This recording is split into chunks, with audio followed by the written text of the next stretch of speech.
உங்களுக்கு வணக்கம். நாம் தமிழர் கட்சியின் சார்பாக உங்கள் பொன்னான வாக்குகளை வரிசை எண் 2 இருக்கக்கூடிய ஏற்கலப்பை விவசாய சின்னத்திற்கு தாருங்கள். இந்த ஊருக்கு முதல்ல நான் தான் வாக்கு கேட்டு வந்தேன். அப்பெல்லாம் தேர்தலை அறிவிக்கல.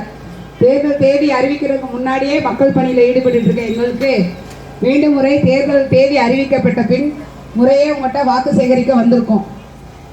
ஏற்கனவே நீங்கள் ரெட்டலையில் ஐயா ராஜன் செல்லப்பா அவர்களுக்கு வாக்கு செலுத்தினீங்க. அவர் இந்த 5 வருஷமும் உங்களை தேடி ஒரு தடவை கூட வரல, நன்றி சொல்ல கூட வரல. அதுதான் ரொம்ப வருத்தத்துக்குரிய விஷயம். அது மட்டும் கிடையாது, இந்த ஸ்லைமான் பகுதிக்கு, இந்த ஸ்லைமான் பகுதி வளர்ச்சிக்கு இல்லாட்டி இந்த ஊரோட முன்னேற்றத்துக்கு ஐயா எதுவுமே செய்ய கிடையாது. ஒரு உயர்ந்த மின்கோபுர மின் விளக்கு கூட செஞ்சு கொடுத்தது கிடையாது. இங்கே இருக்கக்கூடிய இளைஞர்களுக்கு வேலைவாய்ப்பு திட்டத்தை கொண்டு வந்தது கிடையாது. இங்கே இருக்கக்கூடிய சிறுவர்களுக்கு மாணவர்களுக்கு ஒரு நூலகம், ஒரு நல்ல பள்ளிக்கூடம், அரசு தரமான பள்ளிக்கூடங்கள் எதுவுமே கிடையாது. இங்கே இருக்கக்கூடிய கம்மாய்களை தூர்வார கிடையாது. வைகை ஆறு பிரதான ஆறாக வருது, அதில் மணல் கொள்ளை அது இது நடந்துக்கிட்டு இருக்கு. ஆனால் அதை எதுவுமே கண்டும் காணாத மாதிரி இந்த பகுதிக்கே வராமல், ஆனால் ஒரு ஆண்டுக்கு தொகுதி மேம்பாட்டு நிதினு 3 கோடி, 5 ஆண்டுக்கு 15 கோடி நிதி நம்ம தொகுதி சட்டமன்ற உறுப்பினர் என்ற அடிப்படையில் அவருக்கு வழங்கப்படுது. இந்த தொகுதி மேம்பாட்டு நிதி ஆண்டுக்கு 3 கோடி அப்படின்றது 5 ஆண்டுக்கு 15 கோடி நிதி எதற்காக அப்படின்னா, நல்ல சாலைகள் அமைச்சு கொடுக்கணும், வீடுதோறும் நல்ல குடிநீர் கிடைக்கணும், நல்ல தெருவிளக்கு வசதி இருக்கணும், இங்கே இருக்கக்கூடிய மாணவர்களுக்கு விளையாடுவதற்கான விளையாட்டு மைதானம் அமைத்து கொடுக்கணும், இங்கே இருக்கக்கூடிய போக்குவரத்துக்கு போகக்கூடிய பயணிகளுக்கு தேவையான போக்குவரத்து நிழற்குடை கட்டி கொடுக்கணும், பெண்களுக்கு பாதுகாப்பான ஒரு சூழலை ஏற்படுத்தி கொடுக்கணும், ஒரு பொது கழிப்பறை கட்டி கொடுக்கணும், அந்த பொது கழிப்பறை சுத்தமாக சுகாதாரமாக இருக்கணும். அப்படின்றதெல்லாம் செய்கிறதுக்காக தான் அந்த 3 கோடி நிதி.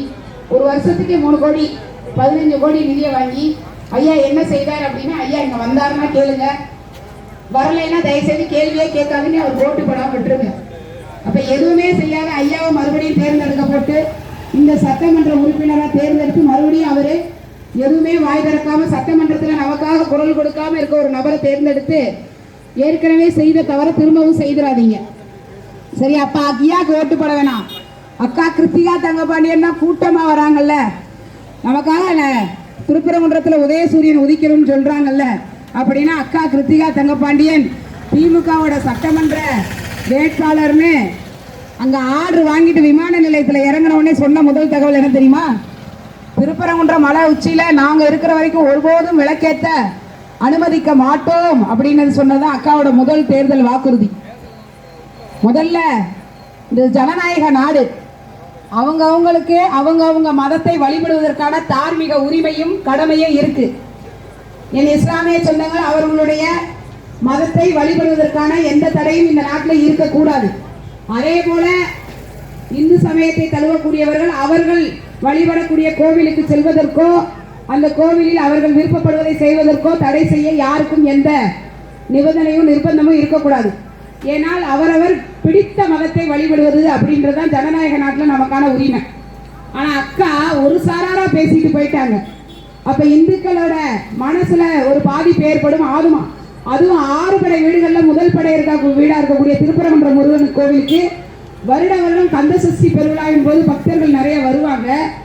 பிரதான கோயிலாக இருக்கே, அப்போ நிறைய இந்து சமயத்தை சேர்ந்த அவங்கெல்லாம் மனதை வருத்தப்படுவாங்களே அப்படின்னா கிடையாது. ஒரு அரசியல்வாதி, ஒரு நல்ல தலைவன் என்பது எல்லோருக்கும் பொதுவான ஒரு ஆளாத்தான் இருக்கணும்.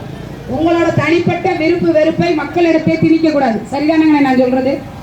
2 பேருக்கும் பொதுவாக தான் இருக்கணும். நீங்க வழிபடுறீங்களா, வழிபடுங்க. உங்களுக்கான உரிய மரியாதையும் அங்கீகாரமும் நான் கொடுக்கணும். அதுக்கான பாதுகாப்பு அரசு கொடுக்கணும். அதே மாதிரி இந்துக்கள் வழிபடுறாங்களா, அதுக்கான உரிய மரியாதையும் கொடுக்கணும், பாதுகாப்பும் கொடுக்கணும், அதுக்கான வசதிகளை செய்து கொடுக்கணும். இங்கே நிற்கிற அண்ணன் இஸ்லாமிய சமூகத்தை சேர்ந்தவர்.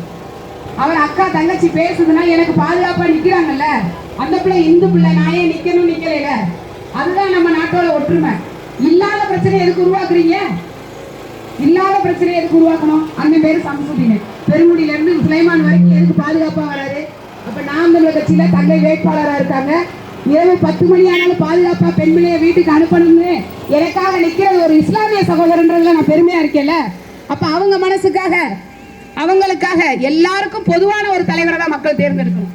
அப்போ இந்த 2 கட்சிகளும் ராஜன் செல்லப்பையா வந்தால் ஒரு மதத்துக்கு சார்ந்து, இன்னொருத்தர் நான் இந்த மதத்துக்கு சார்ந்து, அப்படி இருக்கக்கூடாது. நாம் தமிழர் கட்சி என்ன சொல்லுதுன்னா, அவரவர் விருப்பப்பட்ட மதத்தை வழிபடுவதற்கு அவரவருக்கு இந்த ஜனநாயக நாட்டில் தார்மீக உரிமையும் கடமையும் இருக்கு. அதுக்கு பாதுகாப்பு செஞ்சு கொடுக்கறத அரசோட வேலை. நாங்க அதை செஞ்சு கொடுப்போம் அப்படின்னு நாம் தமிழர் கட்சி நாங்க சொல்றோம். அது மட்டும் கிடையாது. அக்கா கிருத்திகா தங்கபாண்டியன் வேட்புமனு தாக்கல் செய்யும் போது சேலத்துல கிரிப்டோ கரன்சி முறைகேடு வழக்கு மேல இருக்குன்னு அவங்க குறிப்பிடுறாங்க. அதுக்கப்புறமா அவங்க கணவன் தங்கபாண்டியன் மேல பாலியல் வன்கொடுமை வழக்கிற்கு 14 வயசு சிறுமிய பாலியல் வன்கொடுமை செய்து திருமங்கல நீதிமன்றத்தால குற்றவாளியில் நிரூபிக்கப்பட்ட தண்டனை பெற்ற குற்றவாளியோட மனைவி தான் அவங்க. நாளைக்கு அவங்க ஆட்சிக்கு வந்தாங்கன்னா இங்க இருக்கக்கூடிய பெண் பிள்ளைகளுக்கு பாதுகாப்பா? அவங்க 500 ரூபாய் கொடுக்குறாங்க, 1000 ரூபாய் கொடுக்குறவனே நம்ம வீட்டு பெண்கள் வீதியில வந்து நிக்கிறாங்களே. நாளைக்கு 1000 ரூபாய் கொடுத்து ஓட்டு போட்டோம்னா அவர்களால நமக்கு என்ன பாதுகாப்பு இருக்கு? யோசிச்சு பாருங்க. அப்படி ஒரு குற்ற பின்னணி உள்ள வேட்பாளர் திமுக அரசு நியமிக்கலாமா? அப்ப வேட்பாளர் தேர்வு செய்யறதுக்கு முன்னாடி அவர்களோட குற்ற பின்னணி என்ன, அவர்களோட பின்புலம் என்னன்னு தெரியணும்ல. யாராவது யாரு காசு அதிகமா கொடுக்குறாங்களோ அவங்களுக்கு சீட்டை கொடுத்துட வேண்டியது. அப்ப இந்த மண்ணின் மகளான இந்த பகுதியை சேர்ந்த உங்களுக்காக நாம் தமிழர் கட்சி தொடர்ந்து களத்தில் மக்கள் விரோத செயல்களுக்காக தொடர்ந்து மக்கள் நல போராட்டங்கள்ல பங்கெடுக்குது. உங்க எல்லாருக்கும் தெரியும். இன்னைக்கு தூய்மை பணியாளர்களுக்கு ஒரு போராட்டமா, அண்ணன் சீமான் வரணும்னு சென்னையில சொன்னோன்னே இங்க இருந்து கிளம்பி போறாரு சென்னைக்கு. இன்னைக்கு ஆசிரியர்கள் போராட்டமா, மருத்துவர்கள் போராட்டமா, செவிலியர்கள் போராட்டமா, எல்லா போராட்டத்திலையும் நாம் தமிழர் கட்சி இருக்கு. சாம்சங் ஒரு தனியார் நிறுவனத்துல ஒரு போராட்டம் பண்ண அண்ணன் தான் நின்னாரு. அனைத்து போராட்டங்களையும் இருக்கும். ஆனா எங்க கையில அதிகாரமே இல்லாதப்பே நாங்க உங்களுக்காக போராடி போராடி இவ்வளவு விஷயங்களை செய்யறோமே. ஒரே ஒரு முறை எங்களுக்கு சட்டமன்ற உறுப்பினர் என்ற அதிகாரத்தை கொடுங்கள், உங்களின் குரலாக நாங்க சட்டமன்றத்தில் ஒழிப்போம் தான் நாங்க உங்ககிட்ட கேட்கிறோம். எங்க கிட்ட காசு மட்டும்தான் இல்ல, ஆனா உங்களுக்காக உழைக்க எங்க கிட்ட உடம்புல தெம்பு இருக்கு, பேசுறதுக்கு தெம்பு இருக்கு, தைரியம் இருக்கு. யாருக்கும் பயப்பட வேண்டிய அவசியம் இல்ல.